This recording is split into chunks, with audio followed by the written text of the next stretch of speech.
les vallées alluviales de la région centre étaient en relative déshérence jusqu'à ce que le plan Loire les intègre dans ses objectifs de préservation.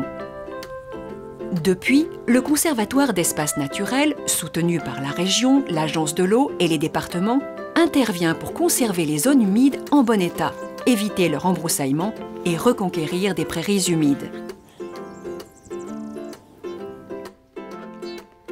Nous sommes sur le méandre de Guilly, qui est un haut lieu écologique puisqu'il rassemble plus de 400 espèces d'intérêt écologique fort, végétal et animal. Nous sommes aussi sur un site qui dispose d'une dizaine d'habitats d'intérêt européen.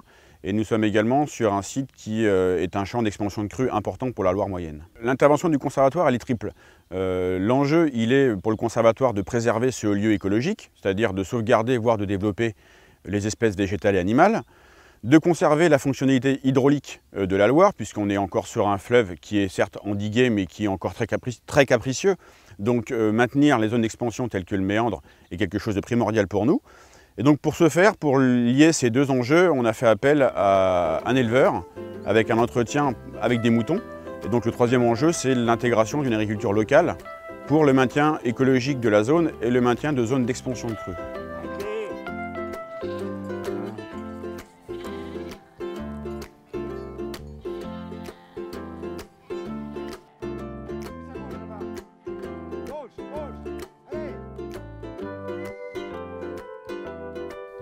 Cette opération, elle a commencé dans les années 90 et nous, on a été contactés pour apporter un troupeau de race rustique qui est très bien adapté à cette région qui est très humide l'hiver, très séchante l'été.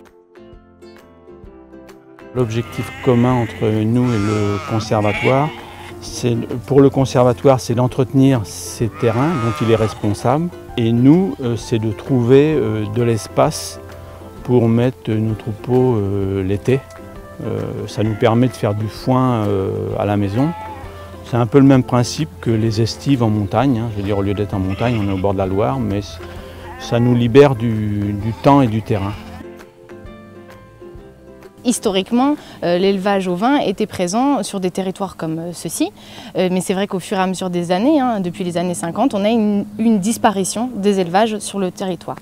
Et donc c'est pour ça qu'aujourd'hui c'est important que ce type de pratique soit remise au goût du jour et surtout qu'il y ait une bonne communication sur l'intérêt de ce travail qui est effectué. C'est une pratique qui est peu commune tout de même sur le département.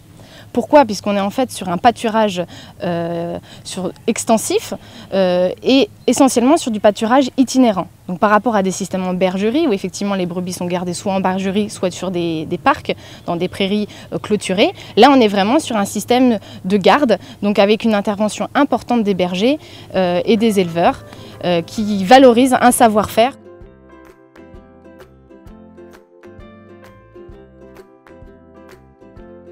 Le premier intérêt, c'est effectivement d'accompagner des éleveurs dans leur pratique, au même titre que les autres exploitants du département.